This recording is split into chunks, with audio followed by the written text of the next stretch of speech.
Hello, my name is Samuel Luna, and today I'm going to be conducting a presentation on the suppression of queer presences in media as part of my Introduction to Social Work class. Now, what is queer suppression? Simply put, queer suppression is the omission or denormalization of queer presences in media. This means a piece of media refusing to either portray queer characters or historical figures in a positive light, if offering any sort of portrayal at all. Now, suppression is a form of soft or more palatable oppression, as it does not bring any direct harm to any individual, despite paving the way for more harm in the future. This is not limited to fictional stories, and there's many times when modern queer individuals or historically queer individuals are omitted from stories as well.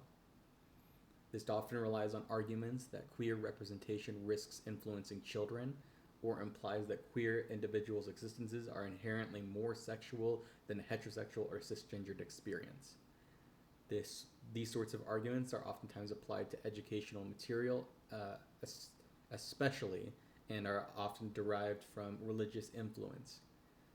The omission of queer individuals often brings along with it the omission of racial minorities as well. Now that we know what it looks like, what are some examples of queer suppression? The first major example is the banning of queer or queer adjacent curriculum in Florida, Alabama, Louisiana, Mississippi, Oklahoma, and Texas. The most prominent of these examples is the Parental Rights Education Act, also known as the Don't Say Gay Law. This is a Florida law passed in 2022 that prohibits public school educators from discussing sexual orientation or gender identity during class from kindergarten through third grade in Florida. Another example of queer suppression is the fact that many advertising agencies refuse to use any words or associate with companies that use words that could be seen as queer language, such as the words lesbian or non-binary. It is also well documented that outside of the direct banning of queer education in some states, there are also books by queer creators or with queer themes banned and many more. The most prominent are All Boys Aren't Blue, an author recounting his childhood of growing up as a black queer man, and Annie on My Mind, a fictional story about a high schooler discovering her homoromantic feelings for her roommate. Disney has a well-worn history of omitting potentially queer relationships from its media and punishing creative directors unwilling to do so. A widely panned example of this is the cutting down of The Owl House, a show that featured a main character in a sapphic relationship, from 4 seasons to 3, the third of which was only given 3 episodes to wrap up. The last of these examples is very broad, as it contains a set of tropes meant to draw in a queer audience while providing poor or underwhelming representation.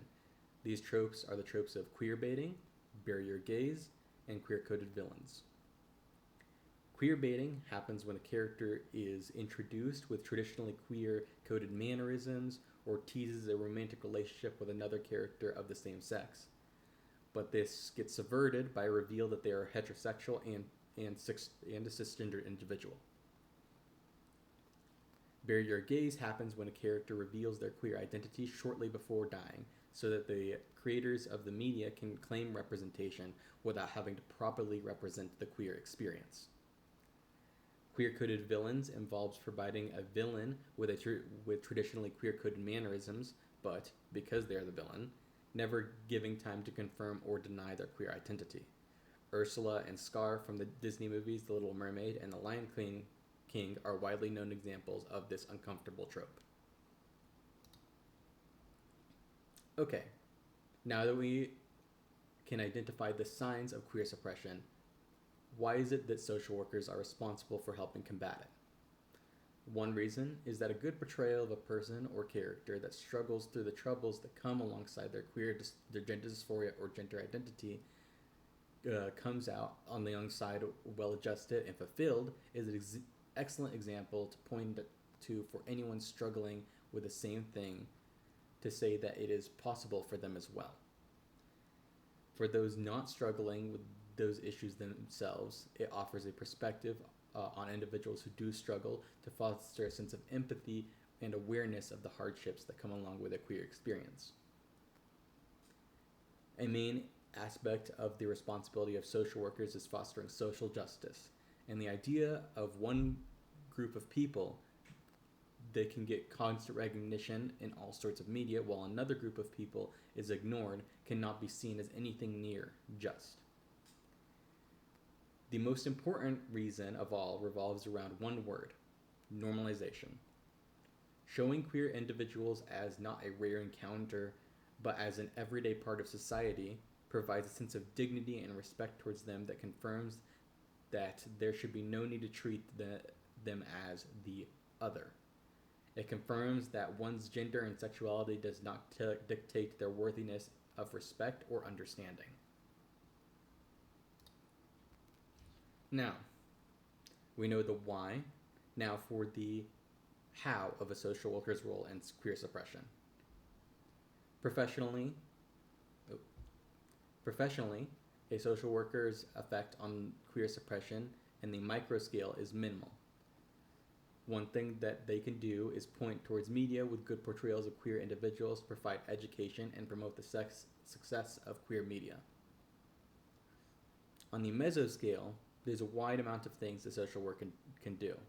One is putting their voice out there to speak on behalf of those who have been fired or blacklisted for attempting to portray queer themes or being queer themselves.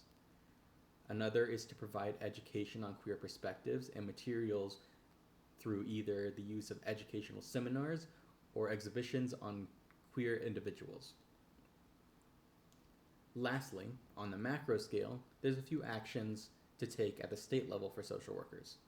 They can advocate for the option to teach from a queer curriculum in school and can advocate for the unbanning of queer books.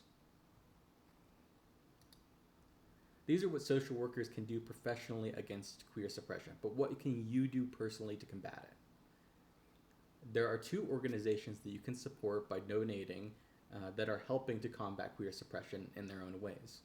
One is GLAAD, or the Gay and Lesbian Alliance Against Defamation, an organization that by their own with their own words says they work to ensure fair, accurate, and inclusive LGBTQ representation on a national scale, scrutinizing poor representation and seeking to provide it accurately.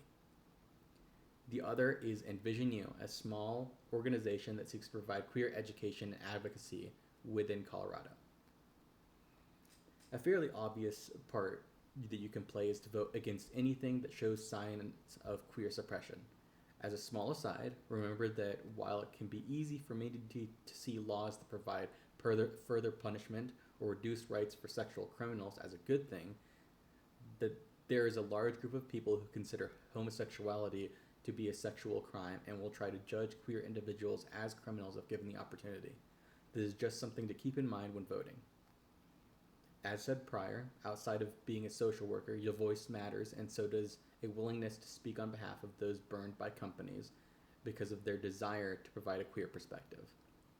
Also, as I gestured toward when speaking tropes, not all queer representation is created equal, and one should not be willing to settle for bad representation, even if good representation is lacking in quantity. Lastly, and most likely least, be willing to call out negative criticism about a piece of media solely based on the fact that it portrays a queer perspective or queer characters at all. Here are my references as shown on the slide, and I want to thank you all for taking time out of your day to listen to me speak, and hope that you're now prepared to stand up against queer suppression when you come across it in the future. Thank you very much, and I wish you all well.